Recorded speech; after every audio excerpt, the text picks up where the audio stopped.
Saudara Kepala Otorita Ibu Kota Nusantara, Basuki Hadimulyono, pastikan pembangunan IKN terus berlanjut. Basuki memastikan pembangunan IKN akan selesai terlebih setelah terbit Peraturan Presiden Nomor 79 Tahun 2025. Perpres Nomor 79 tersebut berisi pemutakhiran rencana kerja pemerintah tahun 2025 yang merinci syarat IKN menjadi ibu kota politik 2028. Mantan Menteri Pekerjaan Umum dan Perumahan Rakyat era Presiden Jokowi tersebut bilang, Perpres tersebut wujud visi Presiden Prabowo mempercepat pembangunan IKN.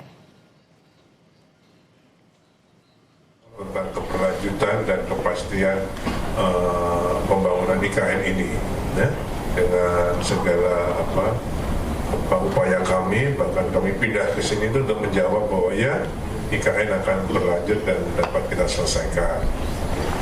Sering sudah banyak sekali statement-statement kami tentang ini. Dengan terbitnya Perpres 79 ini, sekarang kami sudah tidak sedih lagi, kami berada di Perpres, di belakang Perpres tersebut. Perpres tersebut adalah Presiden, berarti. Jadi kami berada di visi Presiden untuk mempercepat pembangunan IKN ini. Ibu kota negara IKN terancam menjadi kota hantu. Begitulah tulisan dalam sebuah artikel The Guardian, surat kabar Inggris yang dipublikasikan 29 Oktober lalu. The Guardian mengkritisi dana negara untuk proyek IKN yang telah menurun drastis. The Guardian menulis, pembangunan IKN melambat dan sedikit pegawai negeri yang mau pindah dari Jakarta.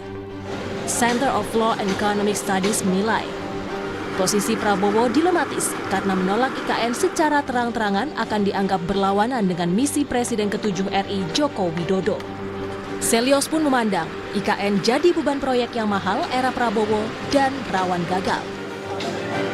Jadi strategi yang digunakan oleh Pak Prabowo sekarang adalah ya main aman, jalan tengah. Tidak membatalkan, tidak juga memberi oksigen politik baru ya, tidak juga menyerang, tapi membiarkan IKN kehilangan momentum. Dan sinyal-sinyal ini juga sudah kelihatan. Anggaran tahap 2 turun tajam ya, dari 80 triliun proyeksinya sekarang hanya dialokasikan 48 triliun. Dan tidak ada framing baru dalam pidato politik Pak Prabowo terkait IKN ini sebagai prioritas strategis nasional. Artinya ke depannya Pak Prabowo sepertinya akan membiarkan saja IKN ini menjadi proyek gagal. Karena kalau Sejak dilantik sebagai presiden, Prabowo belum pernah mengunjungi IKN. Sebelumnya, Presiden Prabowo menetapkan IKN menjadi ibu kota politik pada tahun 2028. Hal itu tertuang dalam Perpres Nomor 79 Tahun 2025 tentang pemutakhiran rencana kerja pemerintah tahun 2025. Perpres itu merinci syarat IKN menjadi ibu kota politik 2028. Menanggapi artikel The Guardian yang menyebut IKN terancam menjadi kota hantu, Ketua Umum Projo Budi Aris Setiadi mengingatkan masyarakat agar tak mengikuti agenda negara lain.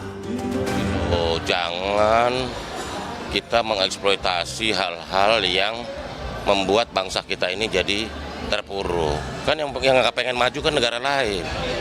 Kamu mau ya ikut agenda negara lain? Ya, pokoknya kita dukung Indonesia maju 2045. Ya.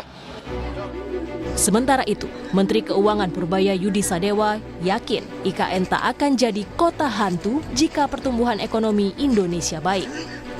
Terkait akankah ada anggaran tambahan untuk IKN, Purbaya menjawab akan mengikuti amanah Presiden. Ke depan seperti apa? Rasanya sih nggak akan jadi kota hantu. Tapi kalau ekonominya dia bagus, uang saya akan banyak nanti. Jadi Anda nggak usah takut. Jadi jangan dengar prediksi siapa orang luar. Itu sering salah kok. Nanti baru kalau perlu tahun-tahun berikutnya ada dana pemerintah kita keluarin lagi. Tapi yang jelas kita udah setujuin yang swasta membangun rumah di sana. Ada beberapa perusahaan gitu. Tapi gitu. Jadi sepertinya nggak berhenti, masih jalan terus. Tapi nggak secepat yang kita ikut sama Pak Presiden aja seperti apa. IKN mulai dibangun sejak awal tahun 2022. Kementerian Keuangan mencatat anggaran pembangunan IKN mencapai 75,8 triliun rupiah dari APBN sepanjang 2022 hingga 2024. Tim Liputan, Kompas TV.